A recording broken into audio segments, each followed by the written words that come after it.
محترمو مسلمانانو نن یو بهترینه وظیفه د غمونو د تکلیفونو د دردونو د هر قسم حاجاتو د پوره کېدو دپاره ډېره زیاته بهترینه ډېره زیاته قبول کړی شوې وظیفه ده او محترمو مسلمانانو د هر غم د لرې کولو بهترینه نسخه ده. څوک چې دا وظیفه د ماسخوتن لمونځ نه وروستو 101 مرتبه دا آیات مبارکه ده، وړوکی آیات دی، وړوکی بیخي وړوکی آیات دی، دا په دې طریقه باندې ووایي نو الله جل شانه به د دې انسان د غم د لرې کولو سبب وګرځي، د پریشانۍ د لرې کولو سبب به الله جل شانه وګرځوي، د رنج او د غیبي دروازې د لرې کېدو به الله جل شانه خلاصه کړي. محترمو دا داسې بهترینه وظیفه ده، نو ټولو مسلمانانو له پکار دي چې دا وظیفه په دې طریقې سره انشاءالله وکړي، د دې انسان به الله جل شانه بهترین هغه زندگی به ورته ورکړي او بهترینه طریقې سره به د انسان غمونه تکلیفونه لرې شي. او آیات ډېر زیات آسان دی، انشاءالله دا وظیفه را سره پوره وری او انشاءالله عمل پې وکړئ، خپل زندګۍ کې راولئ.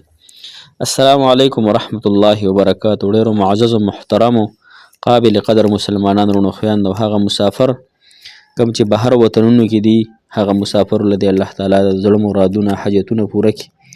دغه مسافر دی الله تعالی خپلو کورونو ته خپلو بیبیانو له خپلو بچو له په ډکو منګولو سره راوستلی کړي. محترمو نن زمونږ ډېره زیاته بهترینه وظیفه ده او خاص کر مسافرو دپاره، رونو دپاره، د عامو زنانو دپاره، د نارینهو دپاره، د هر چا دپاره دا وظیفه ډېره زیاته مفید وظیفه ده. الله تعالی به ستاسو حاجات هم پوره کړي او ستاسو غمونه به هم الله تعالی ختم کړي، ستاسو رنجونه به هم الله تعالی ختم کړي، تاسو به د الله تعالی د غیب د دروازه الله تعالی خلاص کړي. ګوره الله تعالی ته چې د چا د دروازه خلاصه شي که نه محترمو، نو د اسمان دروازه کوم ځای کې ده تاسو ته پته شته؟ د اسمان دروازه د بیت المقدس چې کوم مسجد اقصی دی د هغې برابر، یعنی د هغې په خوا کې د مسجد اقصی دی، یعنی د الله تعالی د اسمان دروازه ده. دا د دې دلیل څه دی چې اسمان دروازه په دغه ځای کې ولې ده؟ ګوره رسول الله مبارک چې کله الله تعالی خپل ځان ته بلو او عرش مولا ته یې بوتلو او سفر یې پرې کوو د اسمانونو د جنتونو دغه رنګې د انعاماتو، او بیا ورته الله تعالی په تحفه کې مونځ هم ورکړو. وړویه قصه ده، په تفصیل کې نه ځمه، خو دروازې پورې خبر راغله چې الله تعالی د اسمان دروازې به راته کولو شي. نو رسول الله مبارک چې کله د مسجد حرم نه لاړی مسجد اقصی ته، او مسجد اقصی نه بیا جبرائیل علیه السلام په هغه سره ملګری شو او په براق باندې کېناسته او لاړې الله تعالی ملاقات لینې اسمانونو ته وختو. نو دغلته دغه دروازه ده د اسمانونو، نو الله تعالی به تاسو ته انشاءالله د غیب دروازې کولاوږي. ها، یو د اسمان دروازې دي، یو د الله تعالی د امداد دروازې دي. نو انشاءالله دا دروازې به راته الله تعالی تاسو ته بهترینې طریقې سره خلاصې کړي. وظیفه محترم مسلمانانو ډېره زیاته اسانه هم ده، تاسو ته به انشاءالله په دې سکرین باندې د آیات مبارکه ښکاري، ورسره به دا لیکلو هم ښکاري چې دا علماو ذکر کړي چې د هر غم د لرې کولو دپاره بهترینه نسخه. صحیح شوه که نه؟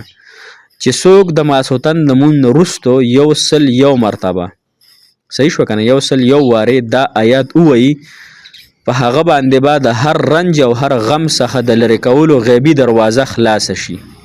آیات دا دی، آیات مبارکه تاسو ته په سکرین باندې ښکاري. بسم الله الرحمن الرحیم وافوض امری الی الله ان الله بصیر بالعباد وافوض امری الی الله ان الله بصیر بالعباد. ماسخوتن مونځ تاسو وکړو او دس کې به تاسو یې زنانه عموما په کور کې وي، په کور کې مونځ وکړي، او نارینه په جومات کې وي، نو دې نه یې ځان له سکرین شاټ وباسئ. زنانه دې په کورونو کې کوي او نارینه دې په جوماتونو کې کوي.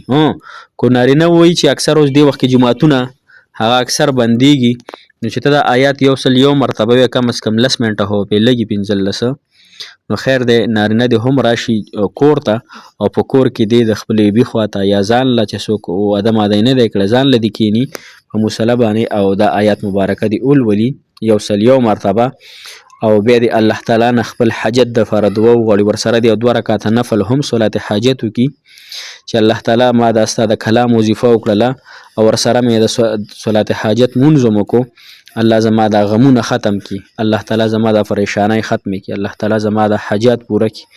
الله ته مشکل کشا ربې، ته حاجت روا ربې، ته د غمخوارانو ربې الله، ته د غریبانانو ربې الله، ته د مشکلاتو لرې کولو والا سره ولاړې مالک الله. نو الله زه ډېر زیات عاجز یم، زه ډېر زیات هغه پریشان حاله یم، په غم کې یم، په مصیبت کې یم. الله زما باندې د خپل غیب دروازې خلاصې کړي او زما دا حاجت ورسره پوره کړي. محترمو، الله تعالی نه غواړو، الله تعالی به ورکړه که انسان ته. الله تعالی رحیم ذات دی، په خپلو بندګانو ډېر مهربانه دی، خپلو بندګانو سره ډېر بې انتها محبت کوي زما مالک الله. نو انشاءالله دغه رنګې دا وظیفه سرته رسي، دغه طریقې سره انشاءالله تاسو خامخا وکئ. الله تعالی مو خوشحاله لره همیشه دپاره، الله تعالی مو همیشه دپاره آباد لره. الله تعالی دې ستاسو د تمام وظایفو، د نوافلو، د څومره وظایف چې تاسو کوئ، الله تعالی دې تاسو له پوره اجرونه ثوابونه درکړي، والله تعالی دې به ستاسو د دغې برکاتو په وجې نه الله تعالی ستاسو حاجتونه هم پوره کړي. جزاک الله خیر، احسن الجزا فی الدنیا والآخره. السلام علیکم ورحمة